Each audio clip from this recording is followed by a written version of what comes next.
Daerah kepulauan di Anambas ini dimanfaatkan masyarakat untuk budidaya ya. Ini budidayanya Napoleon. Ikan sunu, ini salah satu ikan yang kalau dijual per kilonya mahal. Juara banget karena ikannya tuh lembut banget. Ya wajar aja ya, orang bikin makan kerapu, rela ngerogoh kocek lebih dari 100.000 per kilogramnya. Yang paling bahaya dari ikan patin ini, patilnya. Ikannya segede ini. Gimana kalau kepatil? Aduh, nggak bayangin.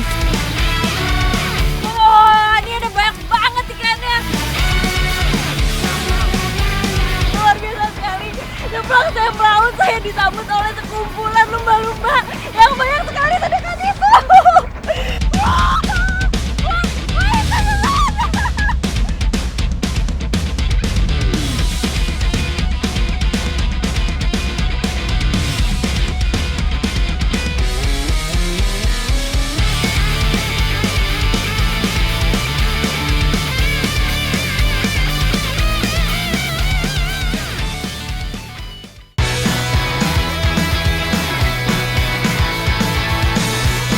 Tarempa bukan hanya sebatas ibu kota kabupaten, tapi sekaligus menjadi pusat denyut perekonomian Kepulauan Anambas. Berbagai kegiatan masyarakat tumpah ruah di pulau yang luasnya kurang lebih 7 km persegi ini. Salah satunya menjaga dan melestarikan ikan yang keberadaannya di alam sudah sangat sulit untuk ditemukan.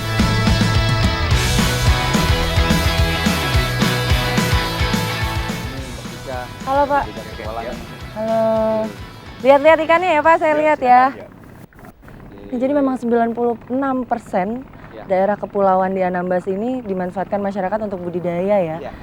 Nah di sini di Arsena, ini budidayanya Napoleon. Di daerah lain setengah mati Pak mau lihat Napoleon. Oh iya benar.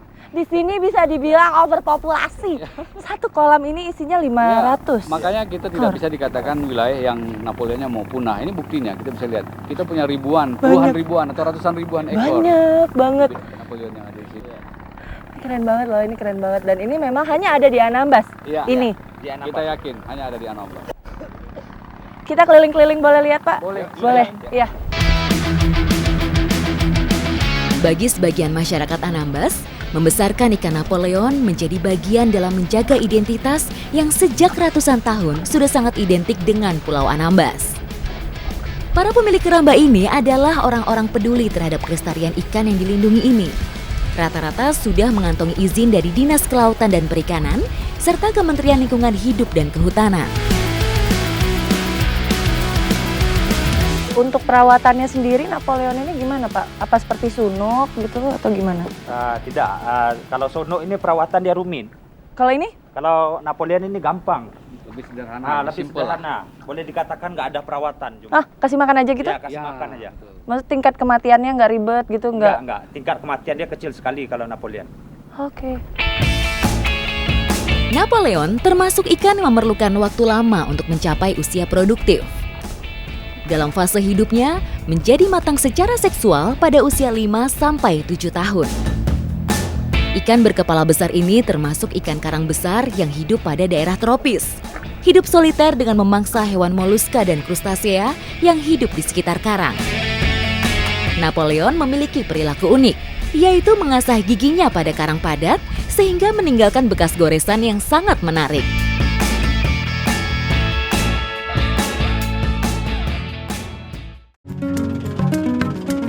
Menjelajahi kehidupan para pemilik keramba di Nusantara berlanjut ke Fak-Fak, Papua Barat. Ternyata ada beberapa jenis ikan karang yang memiliki daya jual yang sangat tinggi. Tapi pengambilannya itu nggak bisa sembarangan, ya Pak? Kalau sembarangan itu bisa menurunkan harga jualnya. Menjalankan perahu dengan terus menarik-narik umpan menjadi kunci utama keberhasilan teknik memancing kedo-kedo. Dapat? Ih, ikannya dapat!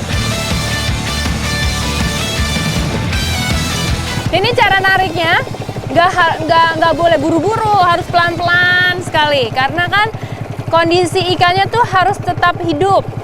Kalau terlalu cepat, ikannya bisa kaget dan mati.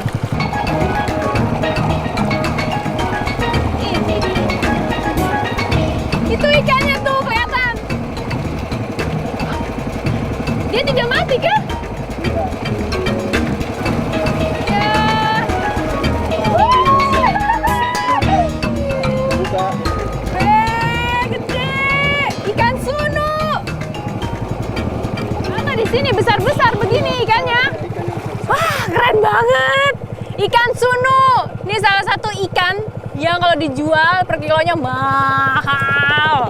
Beruntung banget ya dapet. Hasil yang menggiurkan dari tangkapan ikan karang ini membuat sebagian besar penduduk distrik Karas memilih untuk memancing kedo-kedo. Kita dapat 2 ikan. Kondisinya masih teler. Dia soalnya kaget habis dari laut langsung masuk perahu. Makanya itu di tiap-tiap perahu nelayan itu harus ada bak penampungan seperti ini ya Bapak. Ini dimaksudkan biar ikan-ikan tangkapannya bisa tetap segar dan hidup. Terus dinaungi Dewi Keberuntungan, kali ini mata kail yang saya lempar ternyata juga disambar.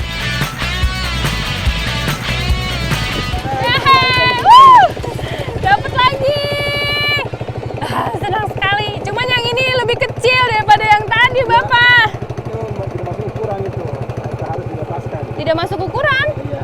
Oh, tapi ternyata yang ditangkap itu ada ukuran-ukurannya. Kalau yang besar tadi masuk ukuran? So, itu ukuran up. Oh, dibilangnya up. Up itu artinya ukuran 1 kilo ke atas. Kalau ini mungkin cuma setengah kilo ya? Ini tidak sampai, mungkin lebih besar. Tapi nanti kita coba saja bawa ke keramba. Kita timbang kira-kira ini ada berapa kilo.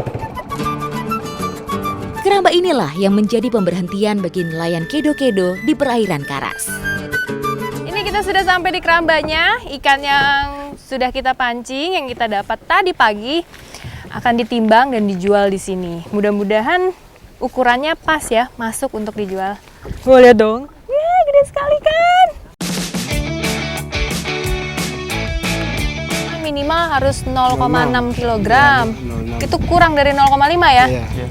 Beratnya kurang, jadi harus kita lepas. Ayo Pak Din, kita kasih lepas. Rela toh? Iya, memang harus rela. Itu harus kan peraturannya dari perusahaan. Jadi peraturannya memang harus kita rilis kembali dilepaskan. kalau yang kurang dari kategori, biar dia akan menjadi besar, baru kita tangkap lagi. Kerapu sunu umumnya berwarna merah orange dengan bintik-bintik hijau kebiruan di seluruh badan. Bentuk ujung sirip ekor kerapu sunu rata dan pada bagian punggungnya memiliki sirip dengan duri 7-8 buah. Setiap bulan akan ada sebuah kapal besar yang menjemput ikan-ikan ini dan membawanya ke Pulau Bali. Di Pulau Bali, ikan-ikan ini akan kembali dikarantina dan dipersiapkan untuk pengiriman ke luar negeri. Ikan sunu dan kerapu pantas dikatakan sebagai ikan yang mahal. Tak cukup perawatan saat pertama kali sampai di keramba dengan penyuntikan vitamin dan pengguntingan sirip. Tetapi ikan-ikan ini juga harus kembali mandi. Baru kali ini saya mau lihat ikan dimandiin. Bukan hanya dimandiin, tapi dibersihin juga semuanya. Padahal seumur hidupnya dia udah main-main di air ya. Jadi dia dikasih vitamin, terus sirip-siripnya digunting, itu untuk mencegah kena bisul. Udah gitu mandinya ternyata menggunakan air tawar yang dicampur sama obat anti kutu. Jadi biar dia selalu sehat. Di kolam penampungan, setiap 3 hari sekali ikan-ikan ini harus mandi dengan obat-obatan untuk menjaga stamina agar tetap sehat sampai nanti proses pengiriman dengan menggunakan kapal.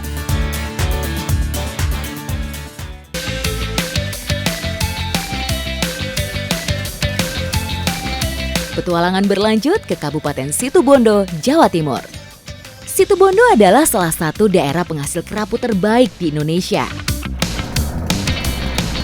Pakan ikan kerapunya udah ada, alat-alatnya juga udah lengkap. Nah, makanya sekarang nih saatnya buat saya untuk langsung ke kerambanya. Nah, kira-kira tempatnya seperti apa dan kegiatannya ada apa aja di sana? Ikuti jejak saya, Jejak Petualang.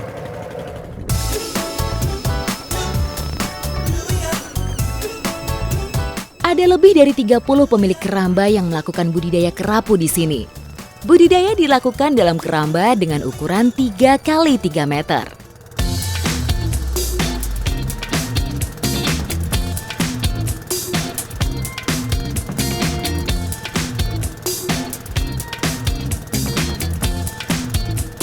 Setiap 2 minggu sekali, jaring-jaring ini harus dibersihkan. Selain membuat ikan lebih sehat, perawatan juga membuat jaring awet.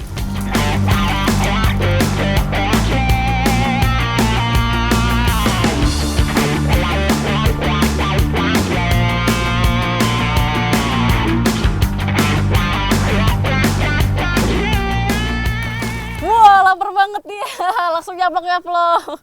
Di bawah saya adalah ikan kerapu yang usianya berapa, Mas? 3 bulan. Jadi karena masih kecil banget, kita ngasih makannya pakai pelet yang kayak gini.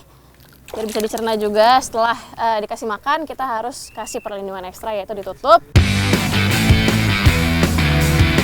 Bibit kerapu mulai dibesarkan di keramba saat usia 3 bulan. Kemudian terus dipelihara sampai 5 hingga 7 bulan kemudian.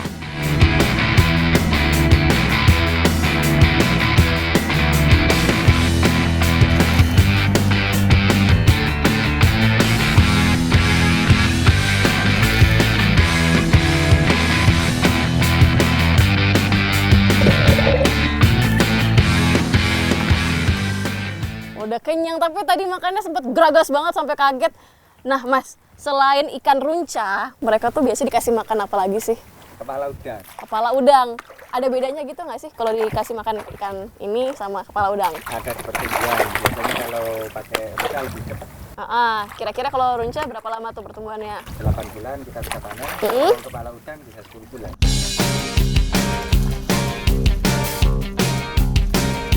Ada 2 jenis kerapu yang jadi unggulan di Situbondo, yaitu kerapu cantik, persilangan macan dan batik, dan kerapu cantrang, hasil persilangan macan dan kertang.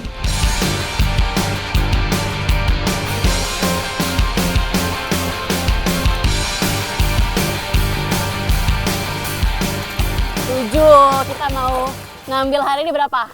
20 panen. Tapi sebelum dimasukin semua, kita lihat dulu nih. Harus jenisnya sama, terus besarnya juga sama kalau bisa. Berapa lagi nih, Pak? 8. Oke, 8, 9, 10 lagi.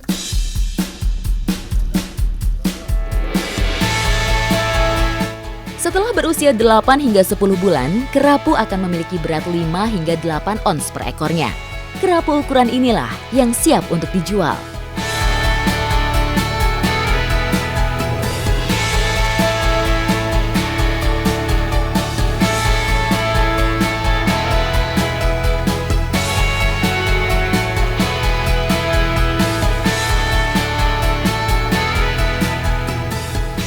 Oke, kita udah ada ikan kerapunya sekarang bareng Bapak Dede. Pengen kita olah. Bumbunya ada apa aja, Bapak? Ini bumbu ada bawang merah, bawang putih, ada kemiri, ada jahe, jinten, kunyit, jinten, ketumbar, daun jeruk, cabai merah, gula sama garam. Mantap kalau gitu. Langsung aja kita proses. Ikuti jejak saya, jejak petualang.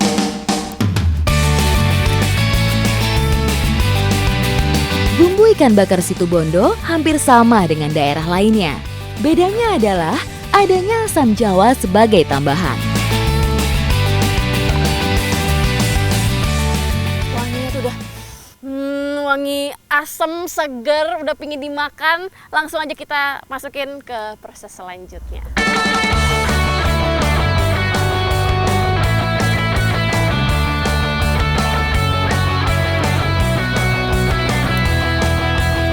Berapa lama sih, Pak, kita nunggu sampai matang ikannya? Ini lebih kurang sekitar 40 menit. Lama juga ya.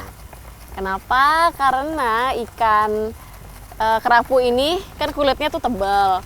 Kalau misal kita nggak sabar langsung pakai api gede, takutnya cuman gosong di luar, dalamnya nggak mateng.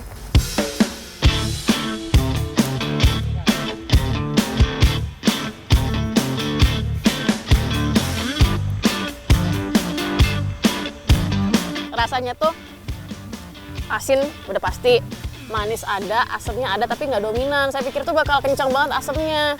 Dan yang paling juara banget karena ikannya tuh lembut banget. Ya wajar aja ya orang pengen makan kerapu rela ngerogoh kocek lebih dari 100.000 per kilogramnya. Makanya ikan kerapu di sini di Indonesia sangat terkenal, apalagi dari Situbondo. Ikuti jejak saya, jejak petualang. Ayo Pak, kita makan lagi, Pak.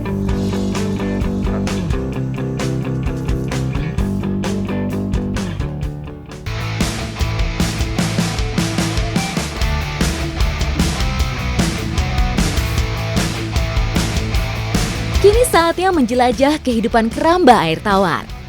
Waduk Gajah Mungkur terletak di Kabupaten Wonogiri, Jawa Tengah. Merupakan salah satu waduk terbesar di negeri ini. Selain untuk pembangkit listrik tenaga air, masyarakat di sekitarnya biasa memanfaatkan perairan waduk untuk budidaya ikan. Ikan patin salah satunya. Mas, aku takut. Apa-apa? Yang paling bahaya dari ikan patin ini, patilnya. Ikannya segede ini. Gimana kalau kepatil? Aduh, nggak bayangin. Tapi megangnya ada caranya nih, harus hati-hati nih.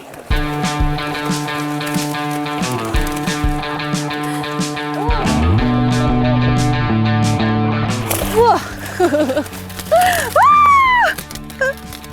Jadi 6 bulan yang lalu di sini tuh dipasang bibit ikan patin tuh jumlahnya 10.000 ekor. Tapi selama 6 bulan itu banyak ikan yang mati. Pasti ya Mas ya, 30-50%.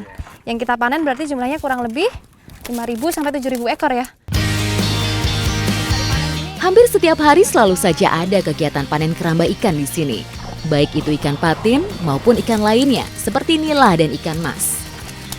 Umumnya panen ikan di keramba Waduk Gajah Mungkur disesuaikan dengan jumlah pesanan saja. Jadi tidak langsung sekali panen. Waduh, berat banget Mas. Aduh, berat banget. Udah berat, dianya nggak bisa diem, makin berat, makin ketarik.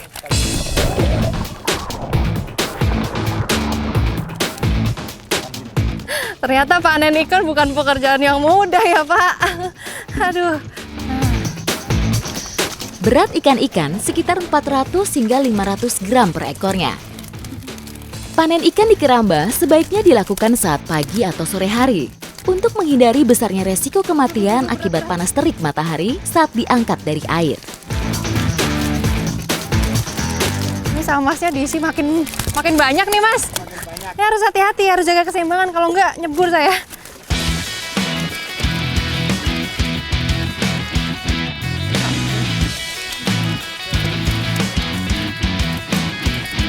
$49. 49 Pak. Aduh, 49 kilo. Aduh. Cara nimbangnya ternyata diangkat gitu ya Pak.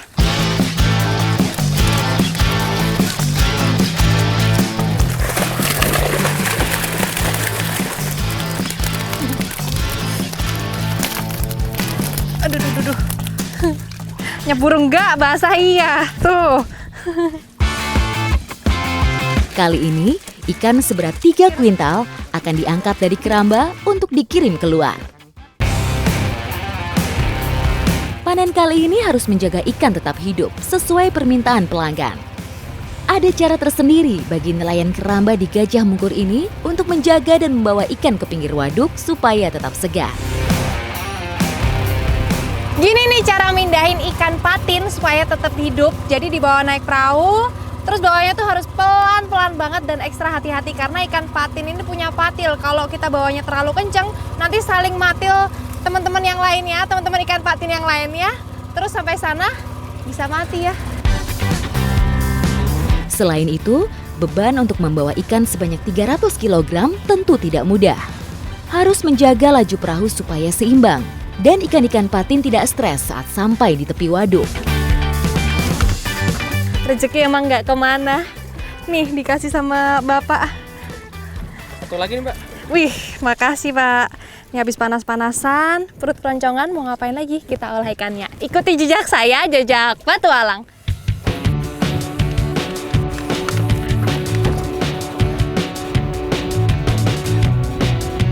Sudah bukan menjadi rahasia lagi kalau daging ikan patin memang paling enak dibakar. Kandungan minyak dan lemak ikannya yang banyak jadi penyebabnya. Jadi kita masak yang manis-manis ya Pak. Berhubung saya lagi pingin yang manis-manis, makanya ikannya mau kita bakar, kita olah jadi ikan patin bakar madu. Untuk menghasilkan cita rasa daging ikan bakar yang khas dan lezat, tentunya setiap daerah punya racikan bumbu masing-masing, tak terkecuali di daerah Wonogiri. Saya baru tahu ternyata bikin ikan bakar itu pakai cengkeh, pakai kayu manis sama jinten. Katanya biar sedep ya? Iya. Penguat rasa. Penguat rasa, saya belum pernah nih. Oke, bumbunya udah jadi, tinggal kita olesin ke ikannya. Sini Pak. Nah, ini ikannya udah di slice sama Bapak supaya bumbunya itu meresep. Ini bener nih, Pak. Ini ikan patin sama ikan lele enak mana Pak? Ya ikan patin lah, pakai nanya gitu ya Pak.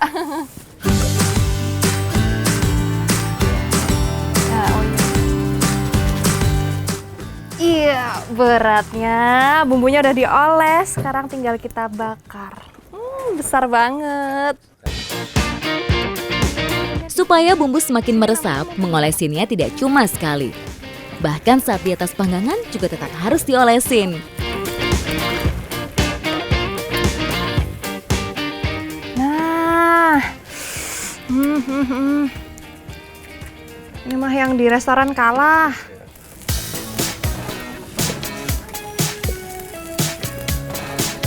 Bagian yang paling menarik dan ditunggu-tunggu, nih, ngolesin madunya ke ikan bakar. Jos. Aroma bumbunya sedap banget ya.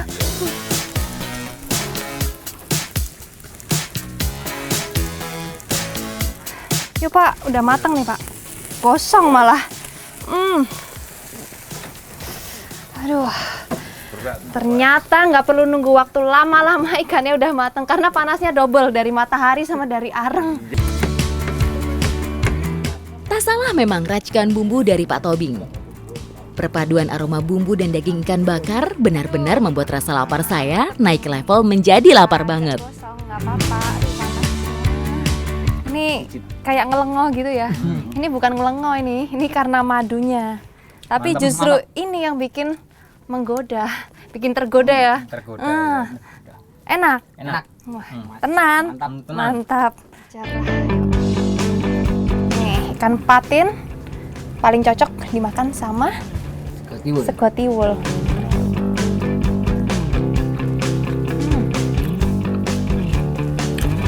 Juara, enaknya juara ya. Mantap. Tekstur dagingnya itu lembut banget. Terus rasanya manis.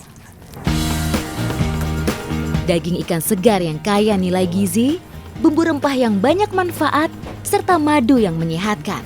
Perpaduan yang bisa membuat kami semua kenyang setelah panen ikan 300 kg. Wah, bersih ya Mas? Mantap. Mantap. Sampai tulang. Jadi ikan patin ini salah satu ikan air tawar yang paling banyak digemari karena rasanya yang enak tenan, dagingnya tebel, terus mengandung banyak minyak ikan, dan juga tulangnya kecil. Mantap ya Mas? Mantap. Ikuti jejak saya, jejak petualang.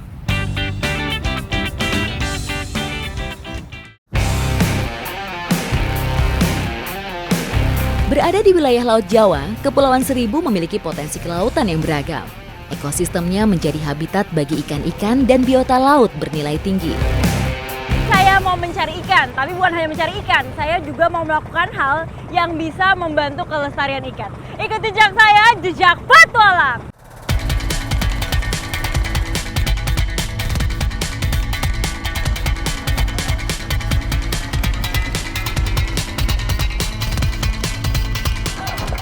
Udah nih. Nah, kalau ini adalah lokasi yang tepat untuk menaruh bubu. Ayo Bang! Bubu, alat tangkap yang digolongkan dalam klasifikasi perangkap yang memudahkan ikan memasukinya dan menyulitkan ikan untuk keluar.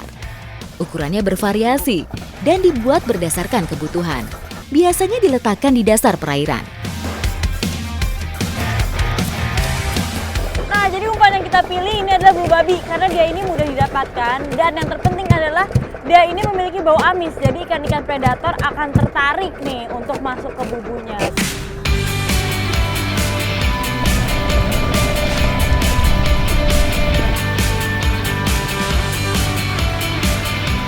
Nah, ini setelah setelah dimasukkan ke air, biasanya kita butuh waktu antara 3 sampai 4 malam baru bisa diambil hasilnya. Ya. Tapi saya udah nggak sabar banget nih Bang. Saya juga sudah naruh bubu, ada 2 di situ titiknya. Oh ada nih. Ya, kebetulan kita mau ngangkat. Wah ini pas banget nih. Habis naruh bubu saya bisa langsung ambil bubu yang lain. Betul. Ayo saudara Bang. Oh, ya, siap. Yuk ikuti jejak saya, jejak petualang.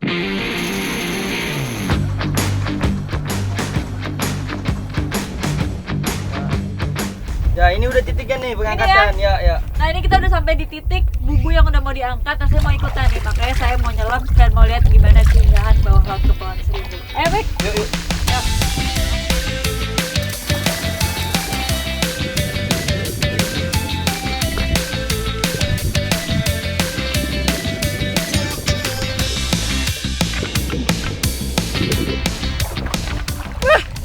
Udah Kak, ikannya udah banyak banget dan macamnya juga banyak ya Bang? Iya baik ini sudah. Saya mau lihat lagi deh.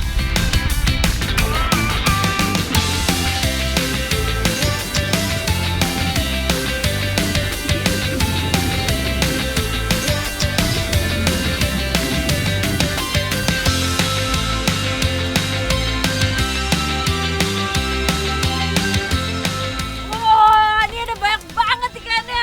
Jenisnya juga macam-macam. Ada apa aja nih Bang? Ada keneke tuh. Ini keneke itu Ikan tambak tuh. tambak. Lagan. Nah habis ini kita mau bawa ke darat untuk kita olah dan pastinya hidangannya bakal enak ya harusnya. Pasti. Ikuti jejak saya, jejak petualang.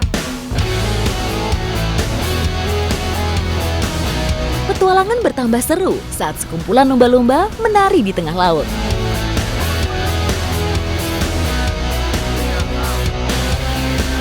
Wah itu mereka. Ini pengalaman yang luar biasa sekali.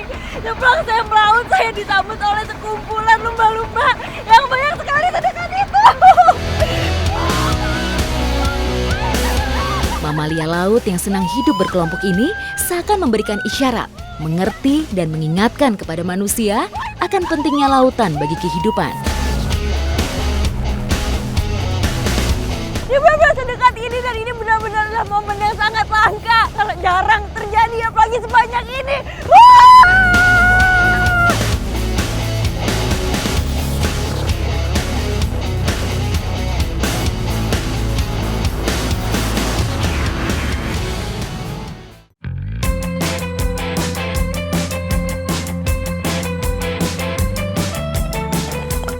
Ikan-ikan hasil tangkapan bubu ini akan kita masak dengan bumbu favorit Kepulauan Seribu nih, namanya masak asem.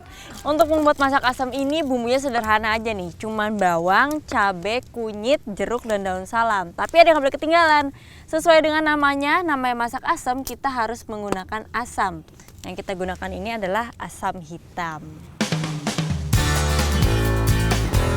Bagi masyarakat Kepulauan Seribu, ikan bumbu asam merupakan makanan yang sudah ada sejak dahulu kala.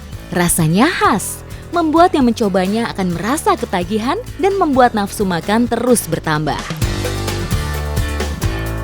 Nah ini kalau bumbunya sudah jadi, yang pertama kita masukkan itu ikannya dulu.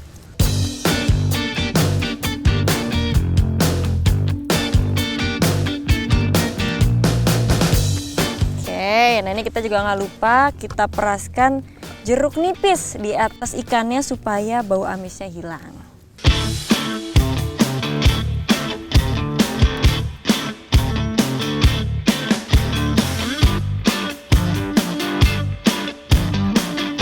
Proses memasak ikan bumbu asam ini hanya dengan merebus ikan dengan bumbu yang sudah dibuat.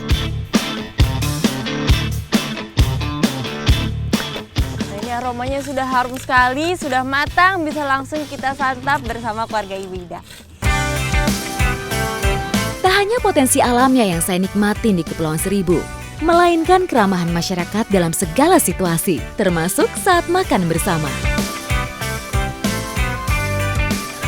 Ini saya dulu. Ya udah nggak boleh dua. Nah ini nih serunya makan bersama keluarga Ibu Ida. Pada rame kalau udah urusan makan nih.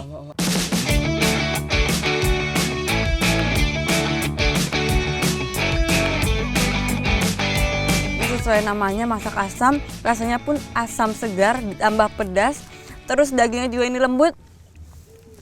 Mantap surantap. Di Kepulauan Seribu ini emang banyak sekali masakan khas. Dan dari semua yang saya coba, rasanya juara-juara banget, Bu. Ikuti jejak saya, jejak petualang.